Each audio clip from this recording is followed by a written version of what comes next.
gunung. Selamat mendengarkan. Keesokan harinya, di rumah Tengku Mahmud di Kuala Nipah, tampak beberapa orang sedang duduk sambil membincangkan sesuatu. Di sana terlihat ada Tigor, Monang, Ameng, Ucok, Jabat, Andra, Sugeng, Thomas, Acong, dan Timbul. Juga terlihat Tengku Mahmud dan Jo saling duduk berdampingan. Terlihat dari wajah-wajah mereka ini tampak sangat serius membahas sesuatu yang sepertinya sangat penting itu. Ketua, lawan bisnis Ayahanda sedang mengatur rencana untuk melacak keberadaan Anda dan ingin berkolusi dengan sisa-sisa anggota organisasi geng Tengkorak dan geng Kucing Hitam untuk melawan kekuatan yang dimiliki oleh Ayahanda. Walaupun ini hanya sebatas pemikiran kami saja, namun melihat cara mereka bermain dengan merekrut banyak orang yang menentang ayah Anda, sudah dapat ditebak bahwa kedatangan mereka kemari pastilah untuk menambah kekuatan mereka. Saat ini peperangan bisa terjadi di mana saja. Apakah ketua sudah siap menghadapi segala kemungkinan? Tanya Tigor kepada Jo yang saat ini sedang duduk di samping Tengku Mahmud sambil cengar-cengir. Aku selalu siap dengan segala kemungkinan. Ketika hal itu Anda sampaikan, aku malah merasa sudah gatal. Jawab pemuda itu. Dari mana kau mengetahui tentang kedatangan mereka ke negara ini, Gor? Tanya Tengku Mahmud ingin tahu. Kemarin Tuan Besar menghubungiku. Dia mendapatkan laporan dari mata-mata yang mereka tempatkan di Megaton bahwa orang-orang anak buah Honor Miller yang dikendalikan oleh lelaki bernama Paul sudah bergerak memasuki negara ini tepat di hari Tuan Besar meninggalkan Kuala Nipah ini. Jawab Tigor. Sepertinya akan terjadi lagi perang seperti 17 tahun yang lalu, kata Tengku Mahmud sambil mengelus-elus jenggot putihnya. Kek, aku meminta saran darimu untuk menanggulangi masalah ini. Karena sesuai dengan pesan dari Tuan Jerry, jika dia ingin agar komplotan ini dipatahkan sebelum bertunas. Kata Tigor meminta pendapat dari saran dari lelaki tua yang sangat dihormati olehnya itu. Aku ingin bertanya kepadamu, di mana Karman berada? Tanya Tengku Mahmud sambil menetel tajam ke arah wajah Tigor. Astaga, celakanya aku. Mengapa aku seperti melupakan sahabatku yang sudah banyak berjasa itu? Kata Tigor sambil menampar jidatnya itu.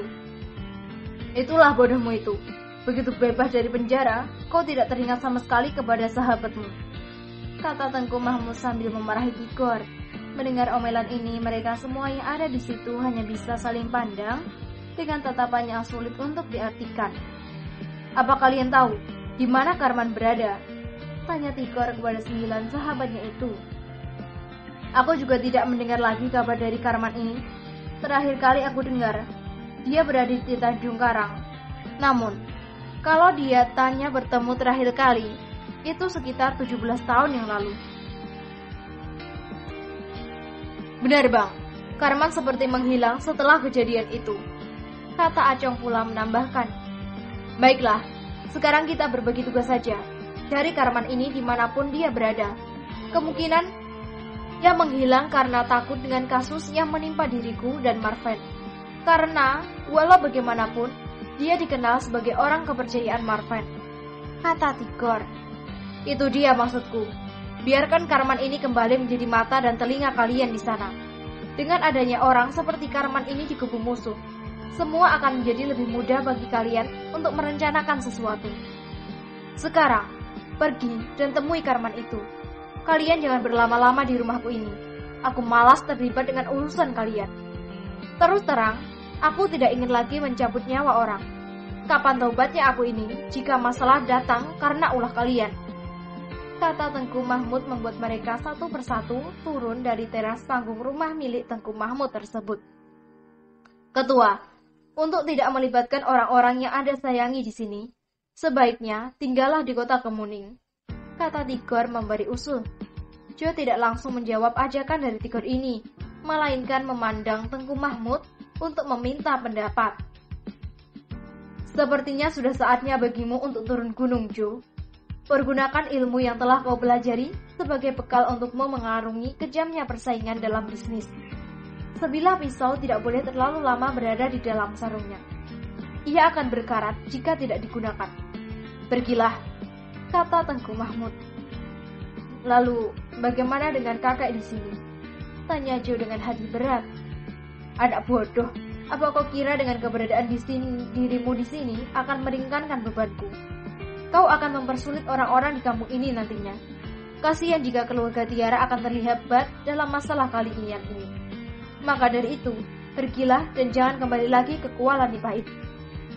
Setelah nanti urusanmu selesai, kau langsung saja pulang ke Star Hills. Kelak, ada umur panjang, tak bisa bertemu lagi. Ingat pesanku, Joe, jangan mudah ringan tangan kepada siapapun. Biarlah kau dianggap bodoh daripada belagu pintar, padahal tidak mengerti apa-apa. Ingat juga pesanku dulu, memulai sesuatu itu harus dari bawah. Kau harus bisa memanfaatkan sumber daya yang ada di sekitarmu terlebih dahulu.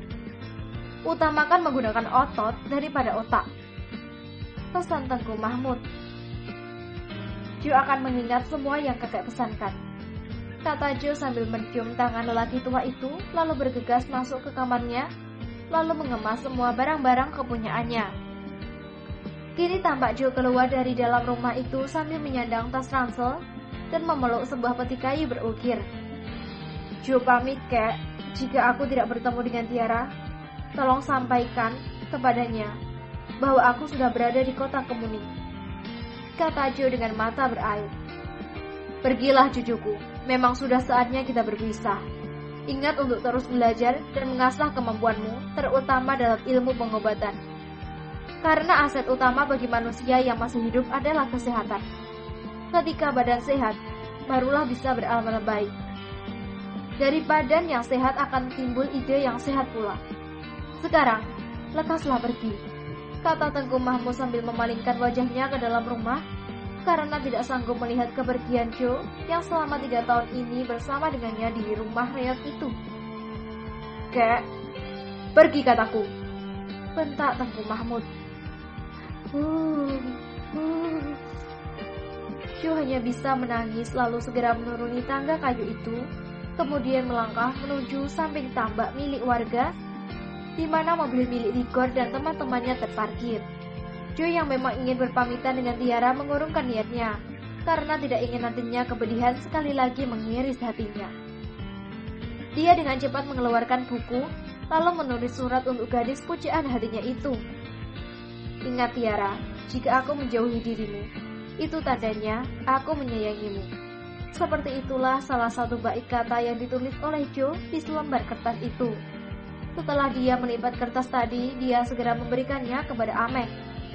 Paman Ameng, Taman jangan kembali dulu ke kota Kemuning.